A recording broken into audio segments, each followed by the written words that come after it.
come to the bold analysis.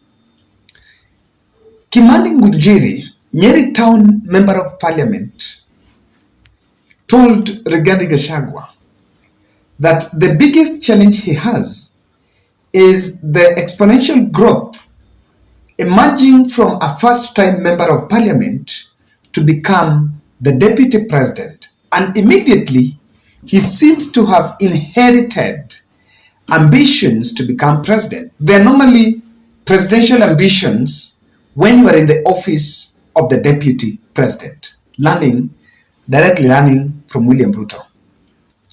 And the challenge here is that he did not gather political networks. Unlike William Ruto, who is, my opinion, a dynasty, having been in the political scene, making political links for 30 years, spanning for the days during the KANU 1992 general election, when he joined KANU.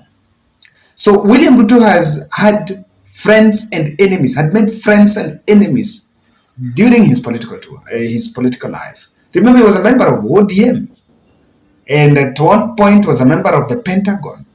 Then President Uhuru Kenyatta administration. And that's why I say, if you look at Rigathi Gachagua grew after being in the civil service. Then he came into the elective politics for the first time, became a member of parliament. From member of parliament, because of the financial muscles, he bulldozed his way to become the deputy president, or rather became the running mate to William Ruto. And so that's how it grew. And that is why sometimes, you may have to understand him why. You cannot compare Ginji with the other politicians. If you see him, he's not a bit obsessed by the fact that he became a deputy president of the former government. I think that was his sixth year in elective politics. There are other politicians that have been in elective politics for long. For example, you cannot compare Rigathi Gachagua and even Martha Karua. It will not be of such a big deal. But to Rigathi, that post was a big deal. Not only that he was in as a deputy president, but governor. He did not go through that rank. And sometimes maybe you need to take people that have gone through the rank. That is why members of parliament could have fronted Kithure Kindiki. This is the plan to establish networks. His own network is the reason behind a move by Rigathi Gachagua to bring Mount Kenya together. And I can tell you that what he's simply saying is not that I want to unite Mount Kenya. And let me tell you what he has done. Technically, he has decided to go back to Mount Kenya. After government is formed, people are given ministries and PS and posts here and there. He's going back to tell them that he went there and he's the person that fronted the names of people who are nominated in cabinet or some positions in Mount Kenya. I wanted to listen to this speech in Nyandarua. When you listen to that speech, Ricky G is saying something. And he's simply telling, he has decided, and you know, what he has done, he has decided to go to the people. He has realized, here, there. So he's telling them, kwamba ni mimi nilifanya mkapata hizi nafasi. Initially we were told that, and I don't understand why he seems to be so much discussing the fact that hatukuandikana na Ruto. I don't know why that, someone should really look. I don't know why that statement of hatukuandikana na Ruto is so much loud. He said it in Nyandarua and he also said it, I think, in Meru. When he goes to Mount Kenya, he's telling the mountain that sisi hatukuandikana na Ruto because Ruto is a good man. As much as he wants to praise the president, but he simply wants to say that we banked on a trust. Could it be that there are some inconsistencies or some disagreements within the house Why he keeps on reminding them that sisi tuliamini Ruto na hatukuandikana. Now today, when he was in Samburu, attended a church service there, accompanied by a member of parliament, amongst other leaders from Mbere, which that's why I'm telling you that Rigathi is trying to consolidate, get some few networks around him. So while he was in Samburu, they went there for campaigns. We'll have to look at that at some point. But they went there for some campaigns. First Catholic Church to host them. And they seems to be talking about Rigathi. Oh, what are you seeing? In fact, I want to tell you this. Do you know that what Ricky G is doing is just trying to take William Ruto's template? And William Ruto's template was, Mimi, I support Uhuru. Unlike William Ruto, who Uhuru Kenyatta said kumi yangu kumi yako, Ruto did not say kumi yangu kumi yako. But it was not said, but it's somewhere amongst the unwritten rules of the game, that he seems to be trying to quote the mountain, telling the mountain that you supported William Ruto. In fact, he tells the mountain that William Ruto is a president because of you. True to that. William Ruto is a president because of Gema. Notwithstanding the fact that there could be other factors away from the voting patterns that could have elevated Ruto to the office of the president. That one we can't wish away, that there were also other issues that could have played to that. But do you know that that consolidation to me does not hold any water? It's the same thing I was even saying in the Luo Nation, that that consolidation needs to be with Kalenjin members of parliament. You know, during the EALA thing, it's true they played games. The meeting that was held in State House and that Kamok voting fronted some candidates. Amongst them was someone who was a Secretary General to the former URP party. Then Mount Kenya decided to consolidate and bring some cautiousness, and then voted two candidates from the region.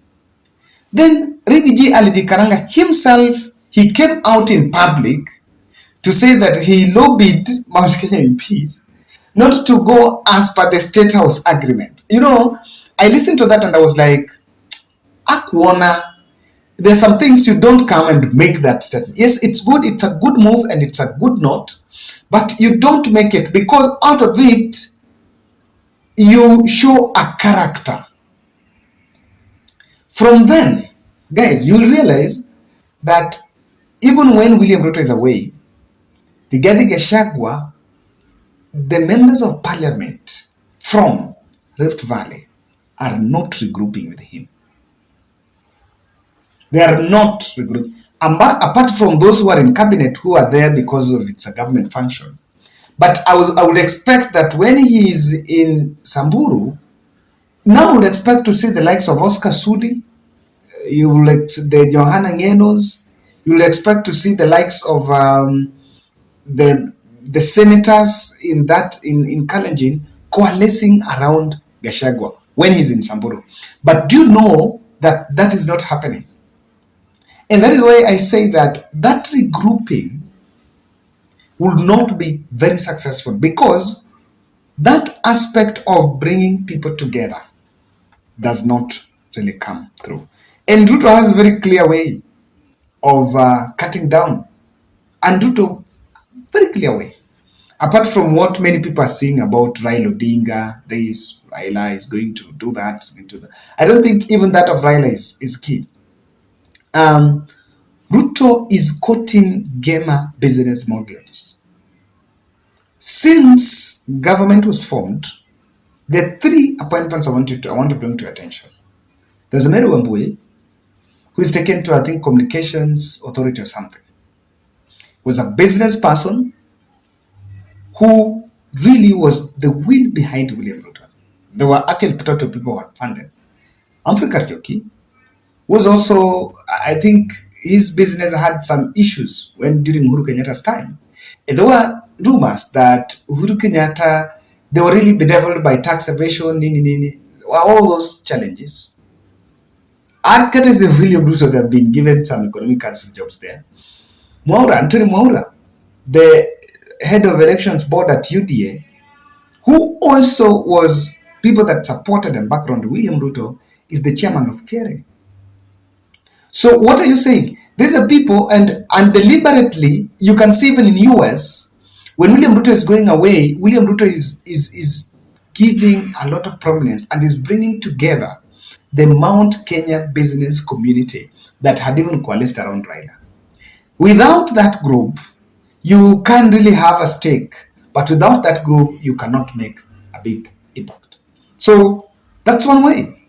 Number two, I think integrating the Kalenjin team in Gachagua's place has not worked. It's simply not there. It's simply not there. You're not seeing it. And I don't know whether it's a weakness or something, but my clear point is Rigathi must outgrow the Kikuyu defense space. It's not bad to defend the Kikuyu, but that should not be your drag. That should not be your mantra. So that when you come, people just see Kikuyu. It's not that way, because at the right time, when you have kids in a family and you keep on referring to mtoto moja, the other kids will feel jealous of you, of you, the parent. All the other kids will feel like you like one kid, and that's the problem with an office of deputy president. That's why it's called executive office of the deputy president. You're making all the tours in Game talking about Game talking about and going in public. You're the deputy president going in public and bragging somewhere saying that, look here, we voted, we need to get it. It's, of course, it's known that you voted, you needed that.